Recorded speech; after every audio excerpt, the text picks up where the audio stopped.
Au nom du Père, et du Fils, et du Saint-Esprit. Amen. Mon Seigneur et mon Dieu, je crois fermement que tu es ici, que tu me vois, que tu m'entends. Je t'adore avec profonde révérence. Je te demande le pardon de mes péchés et la grâce de faire avec profit ce moment de prière. Ma Mère Immaculée, Saint Joseph, mon Père et Seigneur, mon ange gardien, intercédez pour moi. À Cana de Galilée, le Christ manifesta sa gloire et ses disciples crurent en lui. Si le Christ est bien le centre des noces de Cana, il y a quelqu'un d'autre qui est non pas le centre, mais au centre de ces noces, et c'est la bienheureuse Vierge Marie.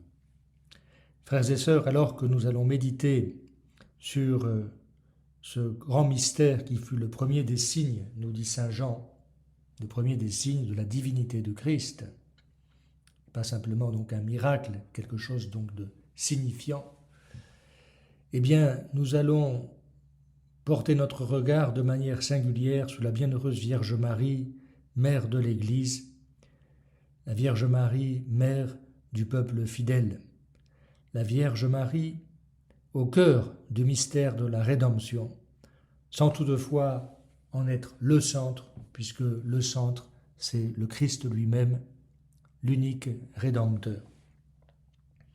L'essence des noces de Cana, nous le savons bien, ce qui est au cœur même des noces de Cana, le signe qui est réalisé, c'est l'eau changée en vin.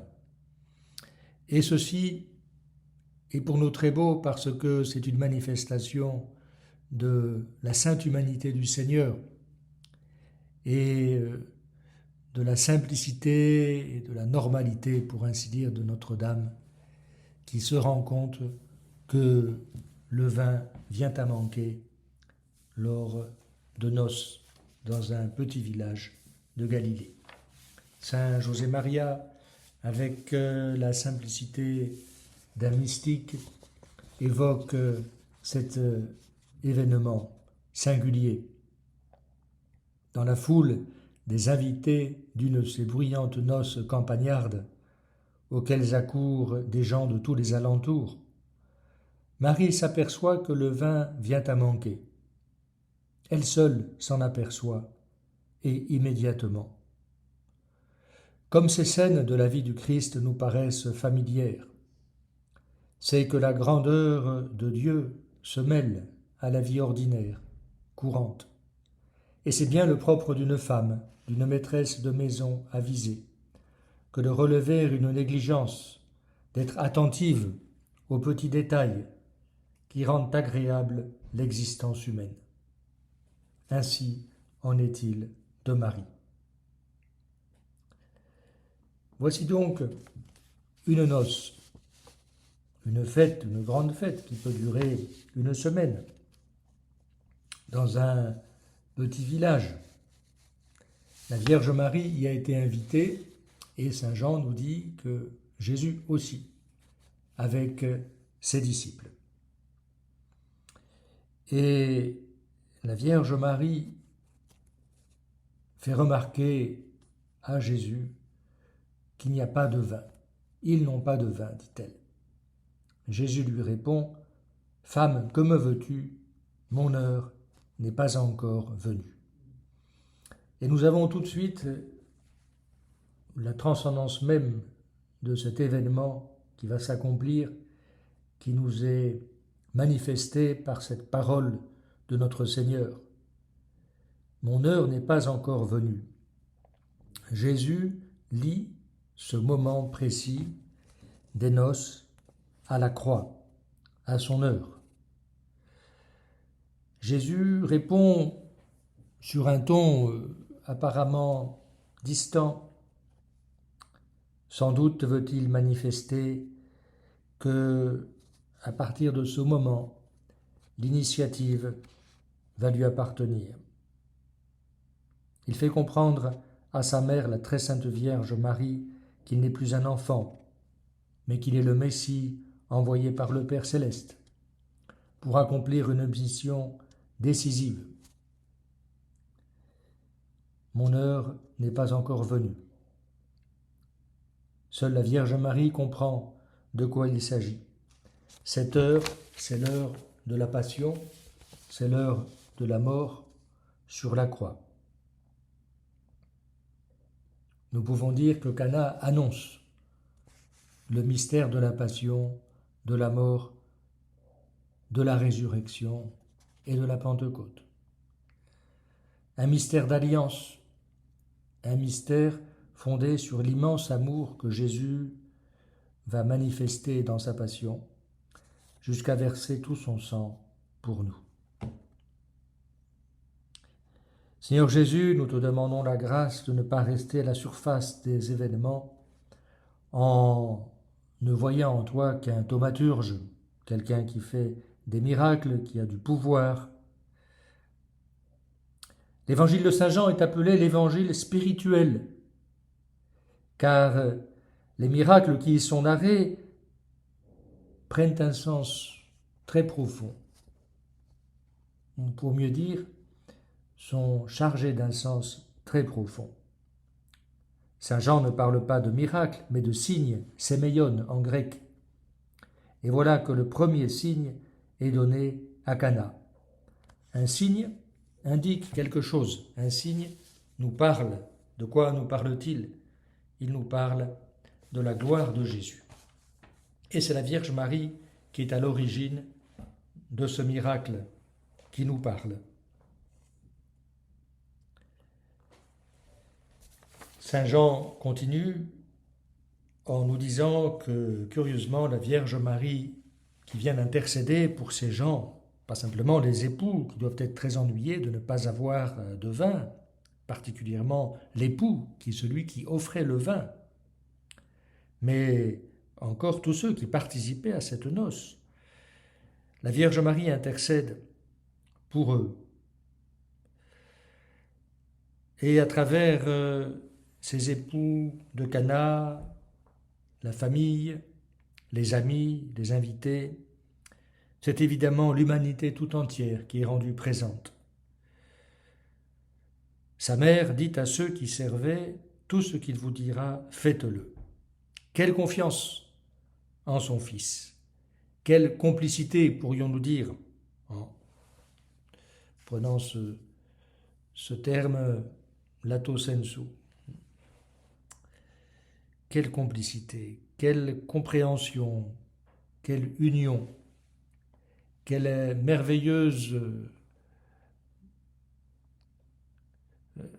intuition féminine et présence de Dieu dans le cœur de la bienheureuse Vierge Marie.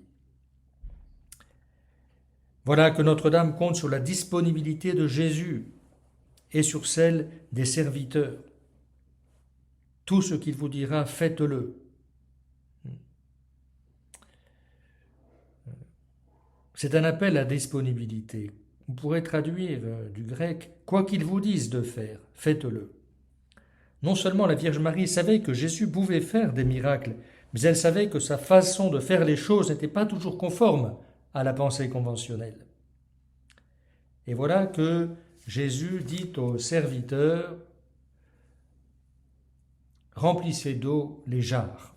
Il y avait en effet 6 jarres de pierre pour les purifications rituelles des Juifs, et chacune contenait 2 à 3 mesures, c'est-à-dire environ 100 litres. Nous sommes donc en présence d'un miracle étonnant. La quantité de vin qu'il va y avoir, environ 520 litres, certains diront 400 litres, peu importe.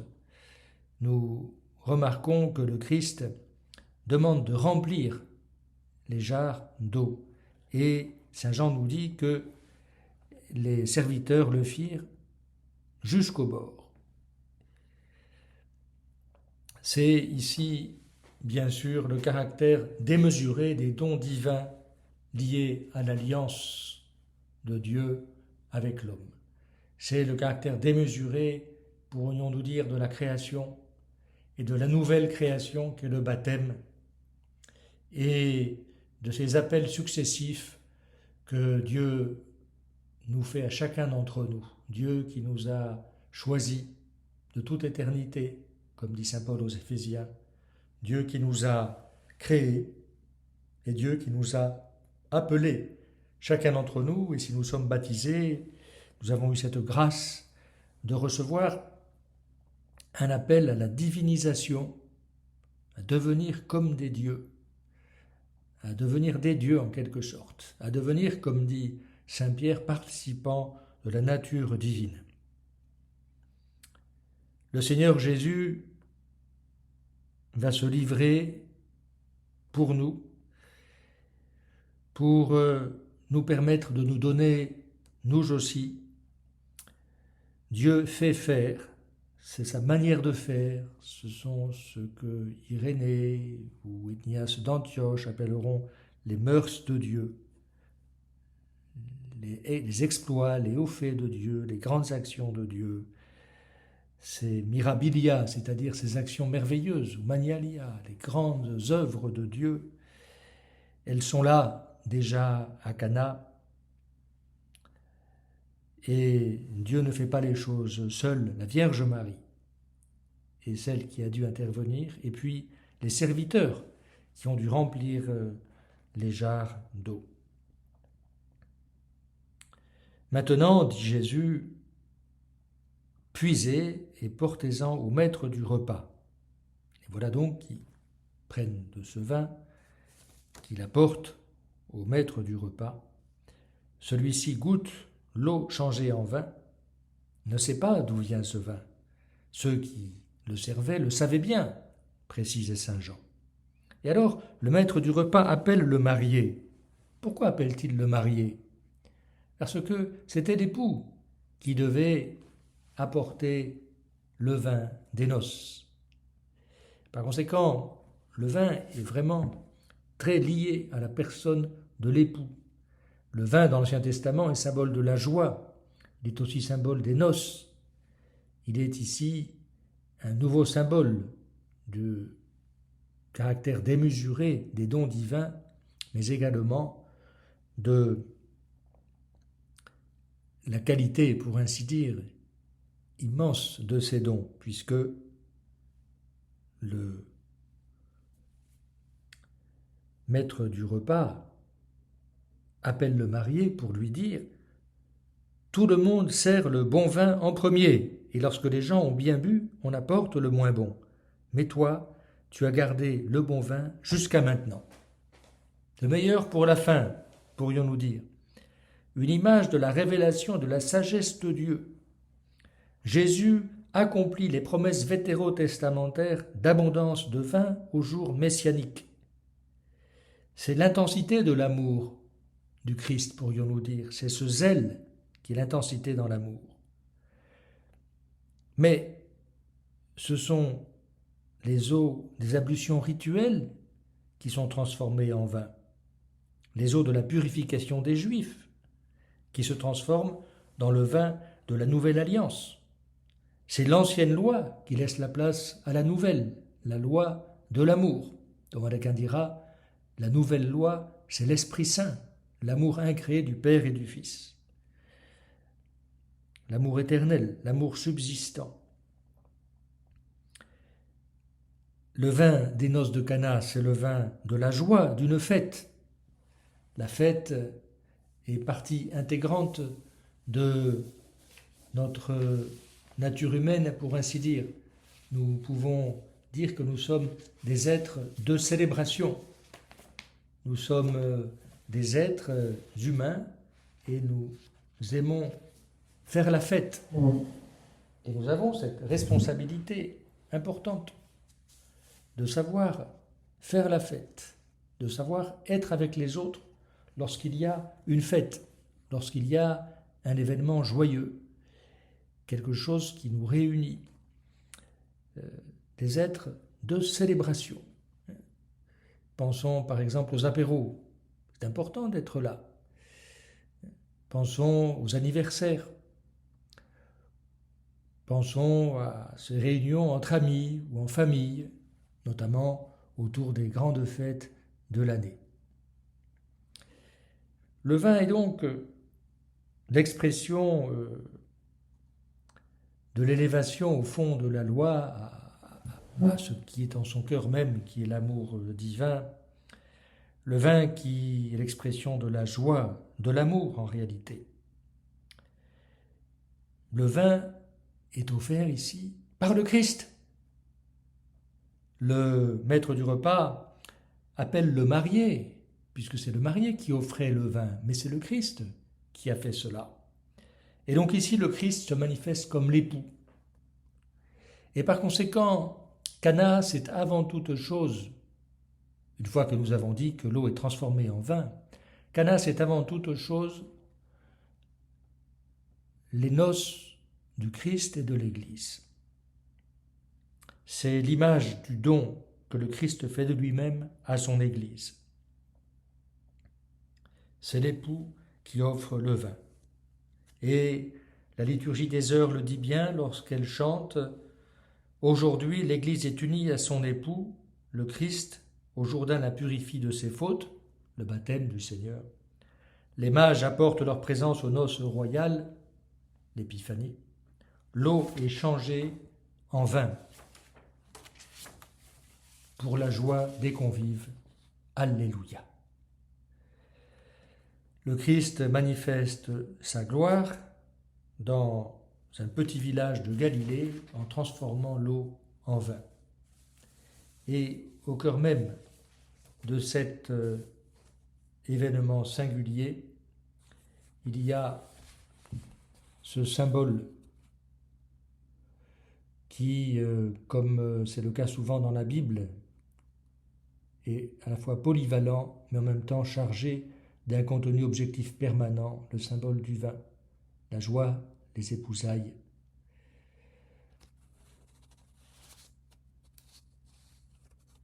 Et bien sûr, nous avons aussi la Sainte Eucharistie qui est ici annoncée, ainsi que le banquet céleste.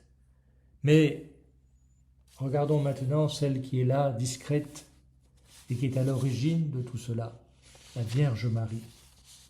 Oui, la Vierge Marie ici participe de manière singulière à la rédemption de l'humanité, en déclenchant, pour ainsi dire, le mot est un peu trivial, en déclenchant, pour ainsi dire, le départ, c'est le top départ, de nouvelle étape dans l'œuvre de la rédemption. Quand nous parlons de rédempteur, eh bien, nous distinguons bien sûr d'abord l'agent de la rédemption. Seul Dieu peut être rédempteur, car le mot rédempteur signifie rachat, signifie l'élimination du péché, signifie communication de la grâce, qui est un don incréé, la grâce qui est une participation à la vie de Jésus. Je te salue, Kekaritomene, dit l'ange, Kaire Kekaritomene, réjouis-toi, pleine de grâce, littéralement emplie de grâce. C'est pas simplement que la Vierge Marie soit pleine de grâce, comme si c'était quelque chose de statique, c'est que Dieu ne cesse de l'emplir de grâce. Il y a une action de Dieu, il y a cette grâce que Dieu donne, participation à sa vie. Et toute grâce est christique, toute grâce est une grâce du Christ. Il n'y a qu'un Rédempteur, c'est le Christ. C'est le Christ qui nous donne la vie divine. Une action qui n'appartient qu'à Dieu, c'est exclusif de Dieu. Et la rédemption est une nouvelle création. Seul Dieu a le pouvoir de créer. Mais en même temps, s'il y a d'une part cette dimension d'agent de la rédemption, il y a aussi la manière dont l'œuvre rédemptrice s'accomplit. Et elle s'accomplit par l'incarnation du Verbe que nous avons célébré récemment, et elle s'accomplit par les paroles, les actions, le don, le sacrifice du Christ qui a mérité notre salut et qui est maintenant glorifié à la droite du Père et qui nous communique lui-même ce salut. Il y a donc deux dimensions. L'agent, seul Dieu peut être rédempteur, et puis, en fait, nous pourrions dire la manière la manière. Ces deux dimensions sont liées et découlent du fait que Jésus est le Rédempteur de par son union hypostatique, de par l'union dans le Christ de la nature humaine avec la nature divine. Le Christ, personne divine, a pris notre nature humaine. Une union qui rend les actes humains de Jésus véritablement rédempteurs. Une union qui rend la passion du Christ rédemptrice, car dans ces actes du Christ se manifeste l'efficacité transformatrice de l'amour tout-puissant de Dieu. Et c'est dans ce contexte que l'on peut comprendre qu'il n'y a qu'un seul Rédempteur, le Christ. Et que si parfois il a été évoqué, comme l'ont fait certains papes, nous pouvons citer par exemple Benoît XV ou Pie XI, si certains papes ont parfois parlé de la Vierge Marie comme co-rédemptrice, bien sûr, le seul Rédempteur, l'unique Rédempteur, c'est le Christ Jésus. Il y a un profond enracinement de la rédemption dans l'union hypostatique. Le Christ est Rédempteur parce qu'il est le Verbe incarné.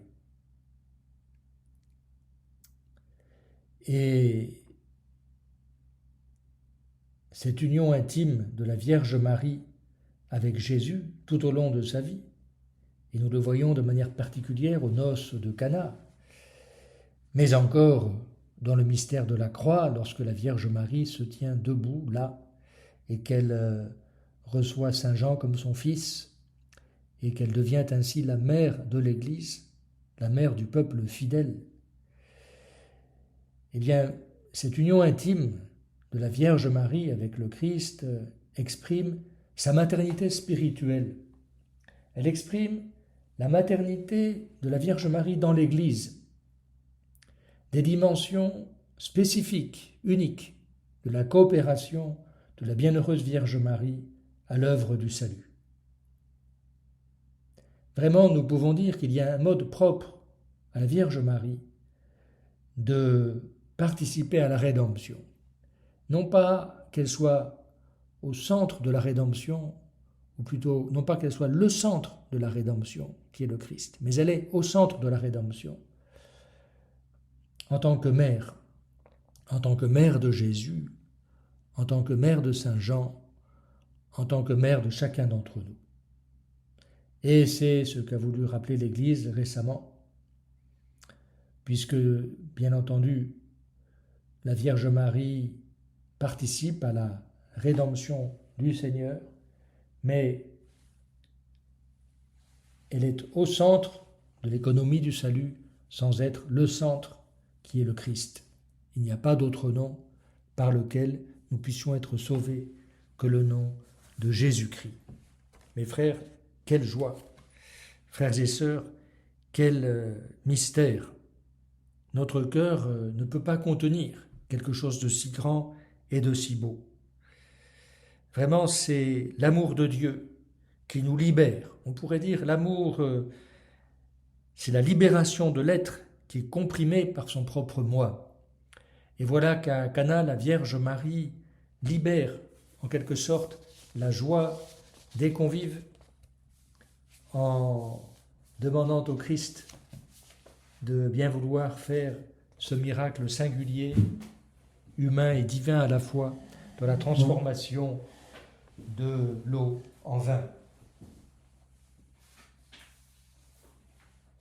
Oui, c'est une joie pour nous de considérer cette réalité, ce grand miracle de Cana, qui est pour nous l'invitation à prier pour toutes les personnes qui se marient à l'Église et qui nous donne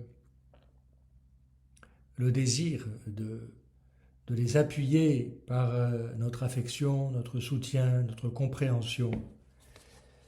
Ce grand mystère du mariage qui est une participation aux noces du Christ et de l'Église. Seigneur Jésus, alors que nous commentons maintenant, que nous prions sur ce mystère des noces de Cana, nous nous rappelons que nous sommes des êtres de relation et de célébration, que nous devons lutter contre le démon de l'individualisme qui consiste à nous considérer hors de la relation. Individualisme qui est une forme d'amour de soi faux et désespéré. Nous sommes invités à vivre en relation. Nous sommes invités à redécouvrir la vie chrétienne comme une vie de relation. Entrer dans une communion renouvelée comme dans un bon repas. Avoir l'audace de la communion. Une communion des saints, mes frères, qui est aussi une communion de pécheurs.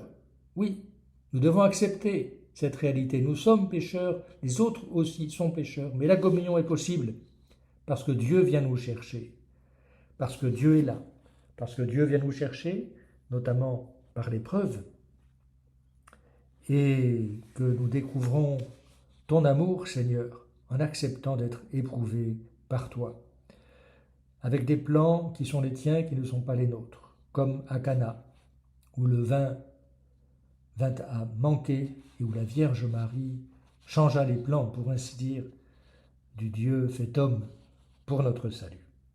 Seigneur, fais que nous sachions avoir une saine estime de nous-mêmes, dans la certitude d'avoir été aimés comme le Christ nous l'a manifesté, dans la certitude donc d'être capable d'aimer de cet amour dont Dieu nous aime. Seigneur Jésus, parfois nous nous plaignons de la solitude, mais en même temps nous disons que nous préférons être seuls. Ouvre-nous aux autres. Aide-nous à devenir vraiment des êtres en relation, à sortir de nous-mêmes, à donner du sens à nos erreurs passées et à les dépasser sans nous laisser enfermer dans ces erreurs. Fais que nous soyons vraiment des êtres de célébration, capables d'être joyeux avec les autres, capables de nous amuser sainement, de faire la fête, de profiter des bons petits moments de l'existence. Lorsque une femme un jour avait perdu une pièce d'argent, 10 drachmes, et qu'elle l'a retrouvée, Jésus nous dit qu'elle sortit en courant de sa maison pour annoncer la bonne nouvelle. Cette parabole du Seigneur nous montre cette personne qui a cherché ses voisines et ses amis avec qui partager sa joie et leur raconter comment elle a réussi. « Réjouissez-vous avec moi, j'ai retrouvé la pièce que j'avais perdue. » Oui, Seigneur Jésus, comme disait Thomas d'Aquin, l'homme vertueux est celui qui trouve du plaisir dans les vertus. Oui, la joie a une logique expansive. Elle est tournée vers la célébration. Nous voulons partager le sentiment de paix et de joie qui nous habite en tant que chrétiens, celui de nous savoir aimer, trouvés par Dieu. Nous voulons transmettre cette joie sereine au cœur de ceux qui sont affligés et sans espoir. Nous voulons être, comme disait saint José Maria, des semeurs de paix et de joie. Oui, notre apostolat, c'est cela, le désir d'aimer, la paix et la joie qui se communiquent. Les noces de Cana, dans leur simplicité et dans leur mystère, nous ramènent à l'essence même de la fête, la joie partagée. Le Seigneur est venu nous chercher, le Seigneur est venu nous appeler à être des membres vivants de cette Église qui est le peuple de Dieu, qui dans la célébration de la Sainte Eucharistie devient le corps du Christ, l'Église. Et parce que nous mangeons du même pain, nous formons un seul corps. Bienheureuse Vierge Marie, toi qui es au centre de l'économie du salut, toi qui es médiatrice, mère de l'Église, mère de Dieu et notre mère, donne-nous vraiment la joie de nous savoir sauvés. Donne-nous, Vierge Marie, cette joie. Sois vraiment, comme nous aimons t'appeler dans les litanies, la cause de notre joie.